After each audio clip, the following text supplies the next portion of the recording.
पर लिटरली जिंदगी पलट देने वाला है। ब्रह्मचर्य। जब इस रास्ते पर चलना शुरू किया जाता है तो शुरुआत में एक कमाल का जोश होता है, लगता है अब तो सब ठीक हो जाएगा। लेकिन कुछ ही दिनों बाद ना एक ऐसी दीवार आकर सामने खड़ी हो जाती है जिसकी किसी को उम्मीद ही नहीं होती, और वो है भयानक बोरियत।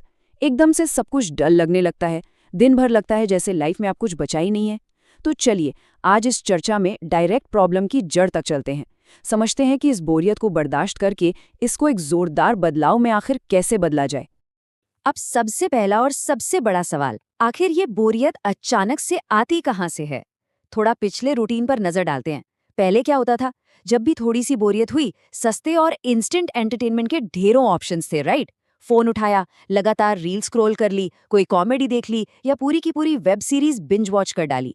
लेकिन जब इस रास्ते पर आकर इन सभी सस्ते डोपामिन सोर्सेज पे स्ट्रिक्ट पाबंदी लगा दी जाती है, तो दिमाग का ये जंक फूड मिलना एकदम बंद हो जाता है। अब दिमाग को खालीपन का एहसास तो होगा ही ना। ये जो भयानक बोरियत महसूस होती है, ये असल में उसी अचानक आए खालीपन का डायरेक्ट नतीजा है। तो आइए इसके पहले पड़ाव को समझते हैं कि ब्रह्मचर्य और बोरियत की ये शुरुआत आखिर होती कैसे है। दोनों सिचुएशंस के बीच का फर्क देखिए, बहुत ही साफ है।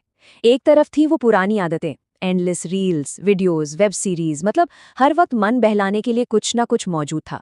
और दूसरी तरफ है ये नया नियम, ढेर सारी पाबंदियां, दिन भर खाली वक्त, यहाँ तक कि बाहर का खाना या गलत दोस्तों की संगत को भी पूरी तरह छोड़ दिया गया है। अचानक से लगता है कि लाइफ से सारा रंग ही उड़ गया है और इंसान किसी अजीब से पिंजरे में फंस गया है। सच बताओ तो ये जो फंसा हुआ या स्टक फीलिंग है ना, ये शुरुआत में लगभग हर किसी को फेस करनी पड़ती है। अब इस स्टक वाली स्थिति का सबसे बड़ा खतरा क्या है? वो है हमारा फोकस। जब जिंदगी में अचानक इतना सारा खालीपन आ जाए और करने को कुछ खास ना बचे, तो ध्यान घूम फिर कर वापस उन्हीं गलत आदतों पर चला ही जाता है। दिमाग फिसलता है, कहता है यार वही पुरानी जिंदगी कितनी चिल थी, बस थोड़ा सा ही देख लेते हैं, क्या ही हो जाएगा। क्योंकि दिमाग कंप्लीटली खाली है, वो उस पुरानी टॉक्सिक लाइफस्टाइल को बहुत जोर से क्रेव करता है और पूरी ताकत से वापस खींचने की कोशिश करता है। और बस यहीं से शुरू होता है अगला और सबसे बड़ा खतरा, पुरानी आदतों का वो जाल। इस सफर में एक बहुत ही क्लियर पैटर्न देखने को मिलता है।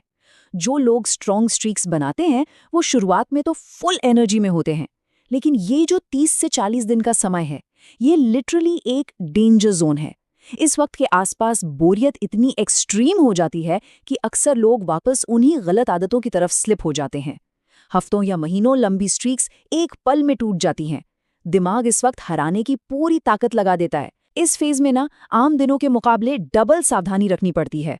इस पूरे रिलैप्स ट्रैप को थोड़ा step by step break down करते हैं। बिना इस प्रोसेस को समझे इससे बाहर आना नामुमकिन है। देखिए होता क्या है। सबसे पहले बोरियत आई तो पुरानी आदतें वापस जोर से बुलाएंगी। फिर इंसान थोड़ा कमजोर पड़ता है और वही भूल दोबारा कर बैठता है। लेकिन असली कैच यहाँ है, मजा आने की बजाय मिलता क्या है? एक भयानक गिल्ट, एक ऐसा अनबेरेबल पछतावा जहां लगता है कि बस दिन पे दिन खुद को और नीचे गिरा रहे हैं, और इस बोझ तले दोबारा शुरुआत करना लगभग नामुमकिन लगने लगता है। लोग अक्सर कहते हैं कि हिम्मत ही टूट गई। ये एग्जैक्ट इस ट्रैप का ही हिस्सा है। तो आखिर इस बोरियत वाली फीलिंग का इलाज क्या है? आइए तीसरे हिस्से की तरफ बढ़ते हैं, फ्लैटलाइन, यानी एक बहुत जरूरी परीक्षा। अब ये फ्लैटलाइन आखिर किस बला का नाम है? ये बेसिकली एक टेम्परेरी फेज है जहां सब कुछ एकदम डल और रुका रुका सा लगता है, पर पर्दे के पीछे कहानी कुछ और ही चल रही होती है। यही वो एग्जैक्ट वक्त है जब दिमाग फाइनली खुद की हीलिंग प्रोसेस शुरू कर चुका होता है। ये फेज ब्रह्मचर्य के सफर में एक मैंडेटरी एग्जाम की तरह है, एक जरूरी टेस्ट। बहुत अकेलापन फील हो सकता है, लगता है बाकी दुनिया तो मजे कर रही है, पर याद रखिए ये डलनेस कोई पनिशमेंट नहीं है। ये बस दिमाग के ठीक होने का और उन डोपामिन रिसेप्टर्स के रीसेट होने का एक सॉलिड प्रूफ है। यहाँ पर एक बहुत बड़ा मिथ तोड़ना जरूरी है। अक्सर समाज में लोग सोचते हैं कि ब्रह्मचर्य का मतलब है बिल्कुल सन्यासी बन जाना, सब कुछ छोड़ छाड़ के जिंदगी का मजा जीरो कर देना। पर फैक्ट इसके बिल्कुल उलट है। इससे लाइफ का मजा कभी खत्म नहीं होता। बाहर जाना, दोस्तों के साथ नॉर्मल मस्ती करना, एक नॉर्मल लाइफ जीना, ये सब डेफिनेटली किया जा सकता है। असली पॉइंट बस इतना है कि दिमाग और इंद्रियों पर पूरा कंट्रोल होना चाहिए। लाइफ जीने से किसी ने नहीं रोका है, बस अपनी उस ऊर्जा को गलत दिशा में जाने से रोकना है। तो इस फ्लैटलाइन वाले डल फेज को सक्सेसफुली सर्वाइव कैसे किया जाए? यहाँ एंट्री होती है चौथे कदम की, नए लक्ष्य की खोज। इस नई खाली एनर्जी को ठीक जगह लगाने के कुछ बहुत ही प्रैक्टिकल वेज हैं, जिसकी मदद से बोरियत को आसानी से बीट किया जा सकता है। पहला, जब भी फ्री टाइम हो, किसी स्पोर्ट्स या फिजिकल एक्टिविटी का हिस्सा बन जाएं। दूसरा, अध्यात्म और पूजा पाठ। इसमें मन लगाने से एक अलग ही लेवल की अटूट शांति मिलती है। तीसरा, एक्सरसाइज, योगा और प्राणायाम को डेली रूटीन का फिक्स हिस्सा बनाना चाहिए। और चौथी सबसे इंपॉर्टेंट बात, किसी पहाड़ की गुफा में थोड़ी जाना है। कोई अच्छी क्लीन मूवी देखने में कोई बुराई नहीं है। अगर सेल्फ कंट्रोल ठीक है तो साफ सुथरा एंटरटेनमेंट इस टेम्पररी बोरियत को क्रॉस करने में बहुत ज़्यादा काम आता है। जैसे जैसे वक्त गुजरता है और इस डेली प्रैक्टिस पर लोग ईमानदारी से टिके रहते हैं, एक बहुत कमाल की चीज़ होती है। शुरुआत में जिन छोटी छोटी चीज़ों या ट्रिगर से डर लगता था ना, वो डर धीरे धीरे अंदर से पूरी तरह ख़त्म हो जाता है। वक्त के साथ एक गज़ब का लंबा फोकस और सॉलिड पेशेंस बिल्ड होने लगती है।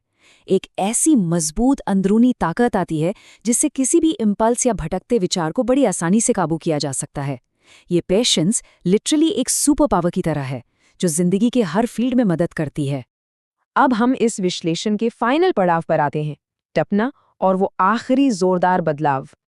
एक बहुत सच्ची बात कही जाती है, जो इसमें तप गया वो निखरता भी बड़ा जोरदार तरीके से है। और सच मानिए, ये सिर्फ हवा में कही हुई फिलोसॉफिकल लाइन नहीं है। ब्रह्मचर्य कोई वीकेंड का आसान टास्क नहीं है। ये एक आग है जिसमें पुराने डर और टॉक्सिक आदतों को जलाना ही पड़ता है।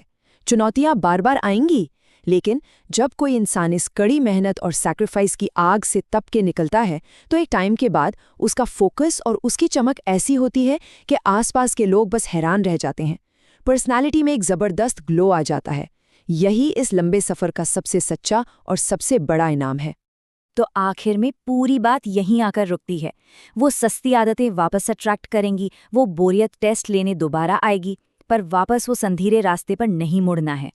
आज इस विश्लेषण के बाद एक सवाल खुद से जरूर पूछें, जब ये बोरियत फिर से हिट करेगी तो पुराने एडिक्शन के आगे घुटने टेकने की बजाय जिंदगी में वो कौन सी नई मजबूत आदत बनाई जाएगी? चाहे वो स्पोर्ट्स हो, अध्यात्म हो या कोई नई पढ़ाई, अपना मन उसमें लगाइए और उस आग में तपकर निखरिए। अगले विश्लेषण में जरूर मुलाकात होगी। तब तक अपने लक्ष्य पर पूरी तरह डट कर खड़े रहिए।